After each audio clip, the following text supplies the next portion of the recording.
Hey, what's up, guys? So I'm back at it again with another hero deck profile. So as you probably all know, some new hero support came out today. So I thought it was appropriate to probably do a new one and to show what kind of spice and what kind of new techs I'll be running. So without further ado, let's get to it. So we'll go through the main deck first. All right. So to begin, two Stratos. So still feeling two Stratos is the optimal amount, especially now with the new support. I feel like you can get this guy in your hand enough, and to be honest, you just need one for the popping and one for the ad. I don't believe like there's so many ways that you can get it actually in your hand with e-calls, with the Shadow Mist dump, with the Hero Lives. Like it's just I don't feel like you need to run three because it takes up space for text in the actual deck. So that's why I feel like I'm still feeling that running two is the best for this deck. Two Shadow Mist, so nothing's changed with that. He's decent to if you draw into it. Like at least you can what you call have another one in your deck to special summon with Hero Lives or another one for you to dump with the Vion or just with the Faris effect in your hands. So I feel like two is still the optimal amount. And for the new boy, Liquid Soldier. So yeah, so finally I actually got him. Really happy about him. To be honest, I find that he actually replaces Solid Soldier. Like you just don't really need Solid Soldier as much anymore because with this guy, like you could just do. We're gonna do a combo video after this, but pretty much with your Faris combo, like with dumping of the mist, you just normal that and you get your shadow mist special, so you can get your mass change. So and then his draw two also really comes up as well too. So if you have the mass change in hand, you don't have to try to normal him to special a solid soldier. You could just try to fuse and use his other effect. So it's a draw two, and then it just gives you more options for the deck as well too. So you can get some more hand traps for you, so you can stop your opponent. Really, really good card. Just really, really excited to see how it's gonna pretty much change how heroes play. So definitely a one of. One Honest Neos. So you just need the one for the protection and all that. And any more than that, then you're probably already losing. So okay, so we have Vision Hero package. So 3, 2 increase, 2 Vions. So nothing's really changed with that except for the price of these cards. So I've heard they've actually gone up because of hero hype. So definitely all pretty good. Vion, Faris is the card you want to see in your hand. That's why you play it at 3. That's why I find he's more valuable than actually Stratos. Stratos is still good because you could still normal and then add the Faris, but if you don't want to always depend on your normal. So like what I usually like to do is when I add Stratos when I have Faris in hand, normal, my opponent like is forced to like do something, so they're forced to react, and then then you just go off with Faris because the Stratos was the bait. So that's kind of when I go with increase. He's good when you pretty much take damage. You could special on your opponent's turn on the main phase 1 or main phase 2, and then pretty much bring back for recovery plays. He's good for the engine, so you can just go off with that with the Forest increase, and then at the end Vion. Vion is always good as well too. To be honest, probably even better now because he has another option with adding dumping the mist and adding liquid man, so you could just pretty much go for Sunriser, Ab Zero combos, but we'll show that later, anyways. But definitely, I feel like this engine's still the way to go. 3, 2, 2. 3 malicious, so best, pretty much still the best card in the deck. Extends so many plays, and a lot of times you don't even have to go full use all your resources. You can a lot of times I just usually save one malicious just for later, so I can just do something on my own turn if my board gets broken. So really, really good. One Celestial, so another draw two that you have, and also pops back row. one Dyne attack, protects you from OTKs, and also boosts up your Dystopia. Dystopia is still really needing it. Like, I know a lot of people have been talking about cutting Fusion Destiny, but that's just dumb. Like, Fusion Destiny does so much for the deck. Like, yeah, it's nice that we have a new toy now with Liquid Soldier and Sunriser and all that, but you still shouldn't forget that how good Fusion Destiny is. Like, it's still premium Ash bait. Like, your opponent has to Ash it.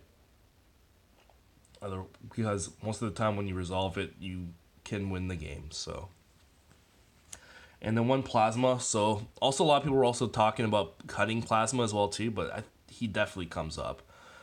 I find like against Orcus strikers, like the play shouldn't be sitting on Plasma because your opponent could just out it with they could just use their striker cards and out it like that. So pretty much, I think against that you're pretty much set. You're better off using this, trying to go second on them, so you could just kind of like stun them and then beat them on their own, beat them on the next turn. But going first, I find double Dark Claw is a better option against Orca Strikers, and that's pretty easy to do with like Wonder Driver and if your hand is busted enough. So, but yeah, one I find is really good. He still stops a lot of matchups, poops on the Colossus, and then like pretty much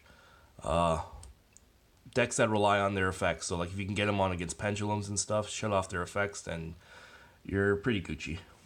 And one a Dusted Gold, so you know, still really good card. Now it's still like a money card. I think it's like $130 or around there. You know, gold I think uh is always going to be a really good card in this deck because it's just a searchable Dark Calling. You just get your Bane.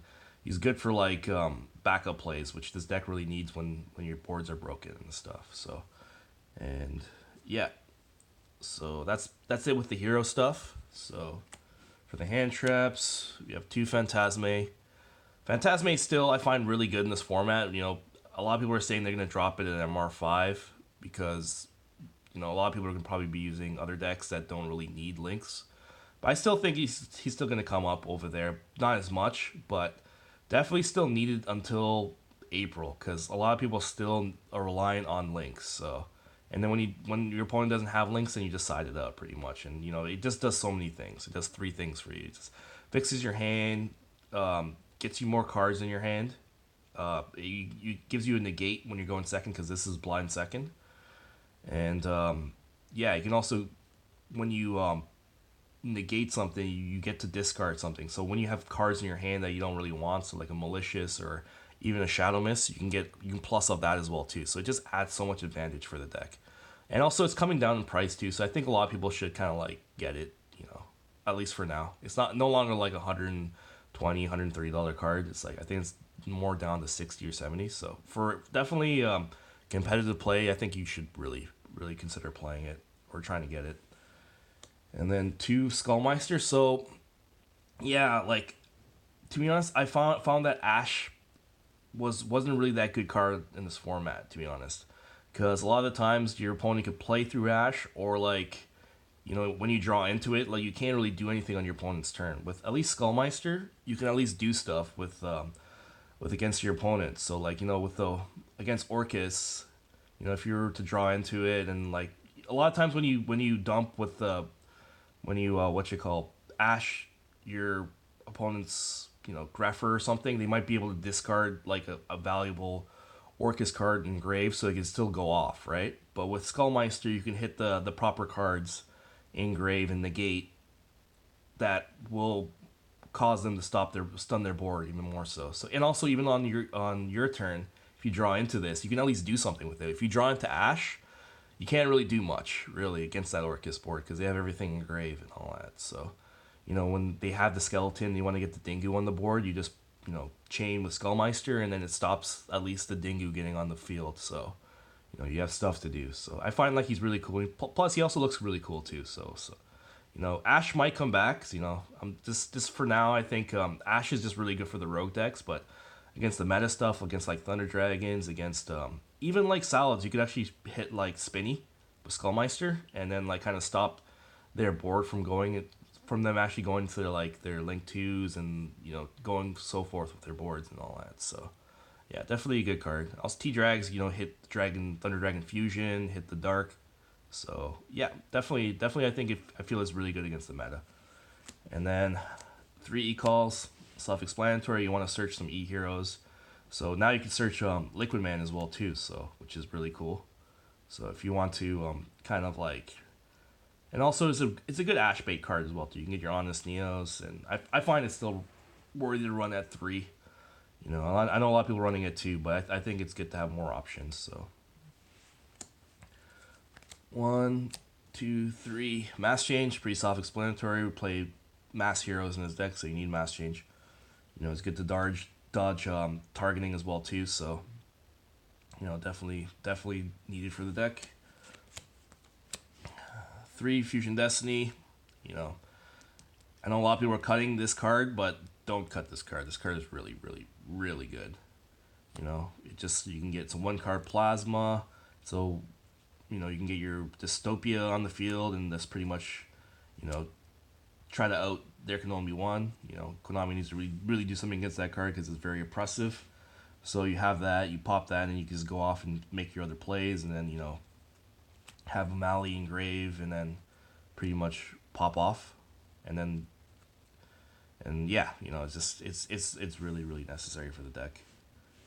You know, I know that we have what you call our new toys, you know, our Sunrise or Liquid Man, but I find like you should at least just try to go for this if you have it, or at the very most, if you have your actual Liquid Man and Sunriser plays and stuff, like go for that. And if your opponent stops it, at least you have Fusion Destiny to kind of go off of stuff. So at the very end, you could even just have it at the end just to like have a pop on your opponent's turn, and it'll probably be destroyed later. But at the same time, it's a good option to have. Or if when your opponent Nibiru's you can just now just go into Fusion Destiny and fine. So you know, definitely really good card.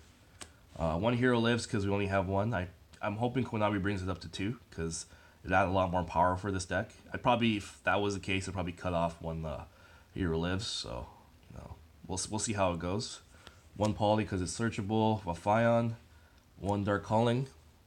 1 miracle fusion. Nice, pretty ultimate rare. So finally I get to use it. You know, I've had it for a while. So you know, it's just a good resource to have in your hand. You know, if, either you hard draw it or you use Sunriser's ability now because it's searchable. So you know, really good card. And we have a target in the extra deck, so I'll show you guys what that is. 2 Chalice because I find this card is really good in this format. I also like how it looks as well too. Look at that beautiful ultimate rare. Yeah, I'm a little bit of a rarity whore, guys, honestly, but you know, just I like good looking cards. That's just, you know, so sue me. And you know, he's more copies of impermanence, and then, you know, like when you're trying to make your plays, a lot of the times your opponents will kind of sit and watch. So with IP Masquerena, they'll just like, okay, you know, those making me try to do my plays and then hit me when it hurts. But then if you have Forbidden Chalice, then you know, you don't have to worry about that. You don't have to worry about the Dingu Sense. So it's just a really good card I found in this format. And then you have your impermanences. So impermanences are still really good for, you know, going second, obviously. So you can just stop your opponent's plays. You know, conflicts a bit with Phantasme, but at the same time, what you could do if you have this and Phantasme in hand, chain impermanence, then go into Phantasme, and then, you know, pop off later. So, anyways, that was it for the main deck. So we'll go on to the extra deck right now. So pretty standard with some new changes, as you probably all obviously see, but most of the stuff is still fairly the same. 2 Dark Claw, you know, pretty self-explanatory. He's the boy of the deck. You know, he shuts down like Salads, Orcus Boys, any graveyard reliant deck, so you really need them. 1 Anki. You know, I know some people were cutting him, but like, you know, he still wins games and he comes up. Especially when you're going to time. He can you know, pretty much attack directly with half of his attack, and then also, you know, he can search a mass change, so he's good for OTKs.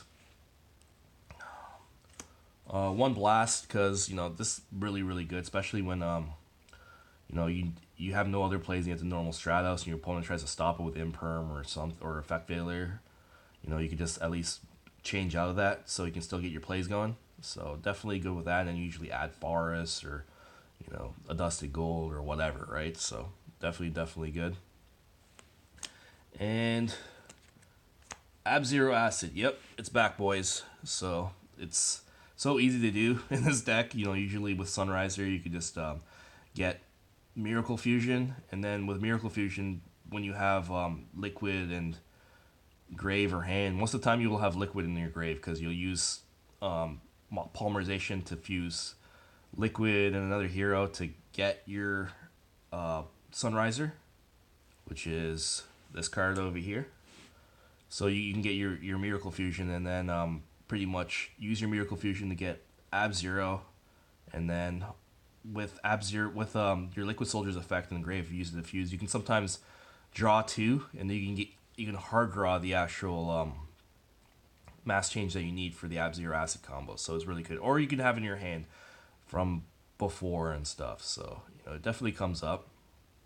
So it's just now a lot of times as you'll see when I do my combo video, you can have pretty much plasma and a board wipe. That's just so hard to stop and all that. And then you can have an unsuper polyable board with Sunriser, Ab Zero, and then either Cross Crusader or Dread Decimator on the top and all that. So definitely, you have a more stronger board against Super Poly, because I found Super Poly used to poop on this deck a lot because you're stuck in the dark. So they just make Starving Venom all the time. But I feel like it's a bit more difficult for them now to play that Brain Dead card. So, and you can obviously see I don't really play Super Poly in this deck because I don't have space for the targets, and then it's a hero deck. It's just I find it doesn't do enough personally.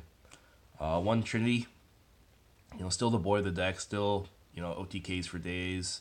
You go second, you can make it. Your opponent overextends, and you're able to get through their back row. You play this, and then you win the game. One Bane, still really good card. It's funny the amount of people that still don't know this guy's a fiend. You get him out when there can only be one is, because that's a stupid brain deck.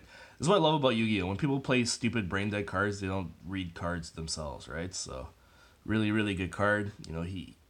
He's a fiend, so a lot of your cards are warriors, so you can get him on your. He's kind of your out for there can only be one, and then it'll help you try to win games. You just use the Raigeki effect, board wipe. Really good against Dracos as well too. So because it doesn't diagram doesn't protect them. So one Dystopia, really really good card still. He's good for burn and also for popping a card on the field, whether that's back row or a monster. Really good to use off of Fusion Destiny. One dangerous because for very awkward hands, and also if you want to make your plasma, your first turn plasma with Fusion Destiny, it comes up. Two Cross Crusader. Oh, also with dangerous, you can just dump a really good Destiny hero that you need. It's another way of getting malicious in the grave, and then also you can get a Shadow Mist dump with the Fusion Destiny. So it's really cool. It comes up. Cross Crusader, you play two just in case you need to go in the other one. He does a lot for the deck. It's pretty much the Isolde of the deck. You get to add, you get to bring back Destiny hero from the a hero from the grave, Destiny hero from the grave, and then tribute it and then add another card. So pretty much helps you with your boards and stuff. So I know a lot of people were talking about Toad heroes and even Tolkien heroes and stuff, but I find this is still the most consistent form, and it adds so much advantage. So definitely don't still sleep on Cross Crusader because it does so much. One Dread Decimator, really good card for the deck because it boosts up Dystopia, boosts up your Bane, and then you can board wipe even more because you can get your monsters really really big. And he's also really good for piercing damage. So just if your opponent has something in defense and stuff, you can usually game them with an Honest Neos in this. One Wonder Driver. So I find that a lot of people for some reason are cutting this guy, but I think that if you're a good hero player, you'll understand the value of this. You get so much advantage. It's good for when you have kind of weird awkward hands, and then also you can make double Dark Law pretty easily with this. So that was the extra deck. So I know that side deck is to interpretation. So, but I'll just go with it. It's kind of standard, except for some text that you probably guys don't know about. 3 Lancia, really good card I find. It hits Orcus, hits Thunder Dragons. You really need it. Pretty standard. 3 cosmics, for back row, for Babel, for cards that you don't want to see again. You can also hit like striker cards as well too, so you don't have to see them. Your opponent doesn't recur them. 3 drag down because we don't like Nibiru. I was thinking about exchange, but to be honest, I like this one better. Even though your opponent has a chance of drawing into it. I find that if you have drag down, most of the time you kind of win. So definitely, I find it's still worth running in the side deck. When your opponent makes you go first. 2 evenly matched. Because we don't like back row and big pendulum boards. It usually breaks it. It's good against like Guru, good against pendulums, good against Altergeist. So definitely comes up. Dark Ruler no more good against T-Drags and pendulums. You can interrupt their board and then try to make a plasma on your turn and try to go for game for the next turn. Stun them and then go for game later. And then 2 red reboots because we don't like traps. And then we like the OTK. So anyways, that was my profile. So I'm going to take this for regionals this weekend at Scarborough. So hopefully I do really well with this deck. Catch a lot of people off guard. I've been playing this deck for a while, and I feel like it's really, really good. And I find that Konami's going to keep on giving their support. If they can give us main deck mass hero monsters or like a negate, it'd be really nice, Konami, or even like more hero lives. But anyways, guys, that's my profile. Hope you guys enjoyed it. Hope you guys, try to use some text in here. Anyways, it was great. It was great having this video. I'll do a combo video right now as well too. So, anyways, thanks for watching, guys.